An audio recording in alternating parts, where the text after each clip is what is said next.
તો સુરતના શિવશક્તિ માર્કેટમાં આગનો મામલો છે। 900 વેપારીઓ માટે સાકાર માર્કેટનો અપાયો ઓપ્શન।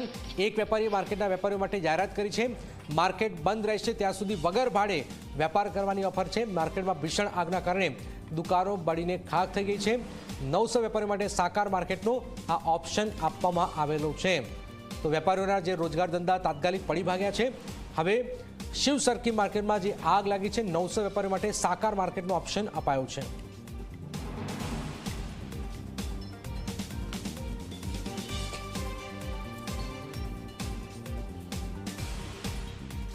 શક્તિ ટેક્સટાઇલ માર્કેટમાં જે રીતે આગ લાગી છે, આગ લાગ્યાના 28 કલાક ઉપર વીતી ગયા છે, તેમ છતાં જે આગ છે તે આગ કાબૂમાં આવી નથી। અંદાજિત 900 જેટલી જે દુકાનો છે તે આગમાં બળીને ખાખ થઈ ગઈ છે। ફાયર ફાઇટરની ટીમની પણ મદદ લેવામાં આવી રહી છે અને મહત્વની વાત છે કે હાલમાં પણ જે ફાયર ફાઇટરની જે ટીમ છે તે ટીમ દ્વારા કુલિંગની પ્રક્રિયા હાથ ધરવામાં આવી રહી છે। આપ જોઈ શકો છો મેયર સહિતના તમામ જે પદાધિકારીઓ છે તે ઘટના સ્થળે વહેલી સવારથી જ આવી ચૂક્યા છે। આગ પર કઈ રીતે કાબુ મેળવાય તે અંગે રણનીતિ તૈયાર કરવામાં આવી રહી છે।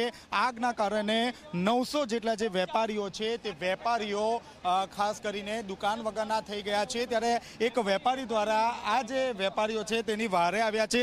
કર્ણની ભૂમિ કહેવાય છે સુરત। જી, આપે શું જાહેરાત કરી છે? હું ફોસ્ટાનો પૂર્વ પ્રમુખ નિર્મલ જૈન, હું પોતે બિલ્ડર છું ને પર્વત પાટિયા ઉપર અત્યારે મારો સાકેત ટેક્સટાઇલ માર્કેટ નામથી 2200 દુકાનનો માર્કેટ કમ્પ્લીટ થયો છે। આ દુઃખદ ઘટના જે શિવશક્તિ માર્કેટવાળા વેપારીઓને થઈ છે અને આ લોકોને મતલબ સમજો ને બધું ચાલી ગયું છે। ત્યારે મારા મનમાં એક વિચાર આવ્યો કે જ્યાં સુધી આ લોકોની વૈકલ્પિક વ્યવસ્થા નહીં થાય ત્યાં સુધી સાકેત ટેક્સટાઇલ માર્કેટમાં વિધાઉટ એની ચાર્જ, કોઈ ભાડા વગર આ લોકોને 200, 500, 1000 દુકાન જેટલી જોઈએ અમે ફ્રીમાં આપશું।